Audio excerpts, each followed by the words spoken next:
প্রেগনেন্সিতে অনেক মহিলার ক্ষেত্রেই ইচিং বা চুলকানির সমস্যা হয়।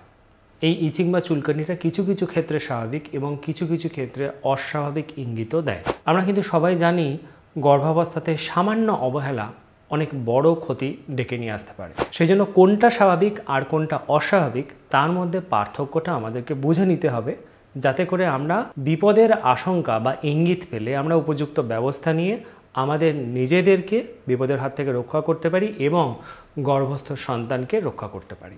দেখুন, প্রেগনেন্সিতে বা গর্ভাবস্থাতে হরমোনের নানান রকম চেঞ্জ হয়, শরীরের ভেতরে বায়োকেমিস্ট্রি নানান রকম চেঞ্জ হয়, যার জন্যেও শরীরের মধ্যে বিশেষ করে ত্বকে সেটার প্রভাব পড়তে দেখা যায়। ত্বক রুক্ষ হয়ে যায়, ড্রাই হয়ে যায়, শুষ্ক হয়ে যায়, ইচিং হয় বা চুলকানিটা হয়। যদি আমরা অ্যাবডোমেনটা খেয়াল করি তাহলে অ্যাবডোমেনের আকার বাড়তে থাকে, বিশেষ করে ওই অঞ্চলের যে স্কিনটা সেখানে স্ট্রেচিং হতে থাকে বা টান পড়তে থাকে, যার জন্য স্ট্রেচ মার্কস লক্ষ্য করা যায়। বিশেষ করে এইরকম জায়গাতে বা এই সমস্ত জায়গাতে ইচিংটা হয়ে থাকে। এবার অ্যাবডোমেন ছাড়াও থাই বা ব্রেস্টেও এরকম স্ট্রেচ মার্কস এবং ইচিং হতে দেখা যায়। প্রেগনেন্সিতে এইরকম শরীরের অংশগুলোতে যদি ইচিং বা স্ট্রেচ মার্কস হয়ে থাকে সেটা খুব স্বাভাবিক একটা ব্যাপার। এখন এই স্বাভাবিক যে ইচিংটা সেটা মাত্রাতিরিক্ত যাতে না হয়, যাতে আমরা আন্ডার কন্ট্রোল রাখতে পারি, সেজন্য আমরা কিছু সিম্পল স্টেপ নিতে পারি। যেমন প্রথমত হচ্ছে পর্যাপ্ত জল পান করা, যাতে শরীর ভেতর থেকে হাইড্রেটেড থাকে। এমনি হরমোনের একটা প্রভাব থাকে, হরমোনের নানান রকম লেভেল চেঞ্জের জন্য প্রভাব থাকে। তার মধ্যে যদি শরীরে জল কমে গিয়ে থাকে তাহলে সেক্ষেত্রে আরও ড্রাই হয়ে যায়। সেই জন্য পর্যাপ্ত জল এবং নানান রকম ফলের রস ডেফিনেটলি প্রেগনেন্সিতে নেওয়া উচিত। পয়েন্ট নাম্বার 2, নিয়মিত স্নান করুন, কিন্তু ঈষদ উষ্ণ জলে। যদি বেশি গরম জলে স্নান করেন সেক্ষেত্রেও কিন্তু স্কিন ড্রাই হয়ে যায়, শুষ্ক হয়ে যায়, ইচিং বাড়তে পারে। আমরা আমাদের দ্বিতীয় প্রেগনেন্সির বিভিন্ন পর্যায়ে যে এক্সপিরিয়েন্সগুলো শেয়ার করেছি সেখানে আপনারা খেয়াল করে থাকবেন যে আমার মিসেস এই এক্সপিরিয়েন্সটা শেয়ার করেছে যে সে সারা বছর ঈষদ উষ্ণ গরম জল ব্যবহার করে সেটাতেই স্নান করতো, সেটাতে একটু আরাম পাওয়া যেত। পয়েন্ট নাম্বার 3, ত্বকে বিশুদ্ধ নারকেল তেল বা অলিভ অয়েল ব্যবহার করতে পারেন। Cold press coconut oil, virgin coconut oil এগুলো ব্যবহার করতে পারেন। এগুলো শরীরে কোনো ক্ষতি করবে না, স্কিনের কোনো ক্ষতি করবে না, বরঞ্চ স্কিনের কোয়ালিটিকে ভালো রাখবে। কোনো প্রকার হার্শ কেমিক্যাল বা ক্রিম, আপনারা সবাই জানেন যে প্রেগনেন্সিতে সাধারণ সময় যে বিভিন্ন কেমিক্যালযুক্ত বা সুগন্ধি যে ক্রিমগুলো ব্যবহার করা যায় সেটা প্রেগনেন্সিতে করা উচিত নয়, সেটার একটা কুপ্রভাব থাকতে পারে।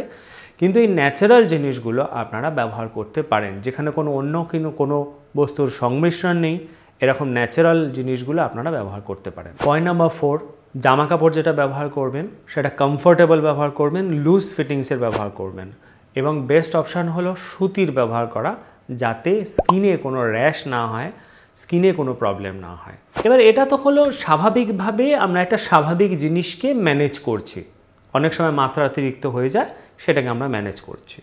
কিন্তু এই স্বাভাবিক ব্যাপারটাই একটা সিরিয়াস কনসার্ন বা চিন্তার বিষয় হয়ে যাবে যদি এই ইচিংটা সারা শরীরে ছড়িয়ে পড়ে, সারা শরীরে হয়, হাতের তলা পায়ের তলা বিশেষ করে চুলকায় বা জ্বালা করে, সারা শরীরেও একটা জ্বালা ধরা একটা অনুভূতি হয়, তাহলে কিন্তু সত্যি একটা চিন্তার বিষয়।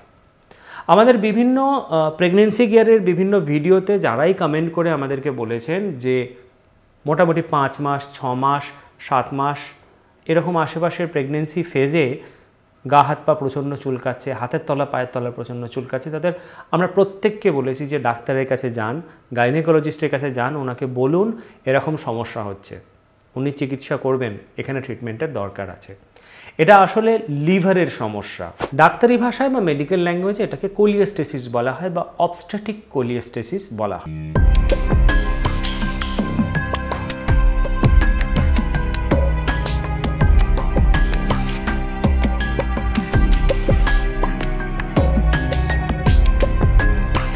ব্যাপারটা আসলে কি ছোট্ট করে একটু বলি। প্রেগনেন্সিতে তো বিভিন্ন হরমোনের মাত্রা বেড়ে যায়, ইস্ট্রোজেন এবং প্রোজেস্টেরনের মাত্রা বাড়তেই হয়, কারণ প্লাসেন্টা, ভ্রূণ এগুলোকে রক্ষা করার জন্য এই হরমোনগুলোর মাত্রাকে বাড়তেই হয়। প্যারালালি লিভার বা যকৃৎ যেটা আমাদের শরীরে থাকে সেখান থেকে পিত্ত নিঃসৃত হয়। পিত্ত হচ্ছে ইন্টেস্টাইন বা অন্ত্রে গিয়ে ফ্যাট জাতীয় যে খাবার সেগুলো হজম করাতে হেল্প করে।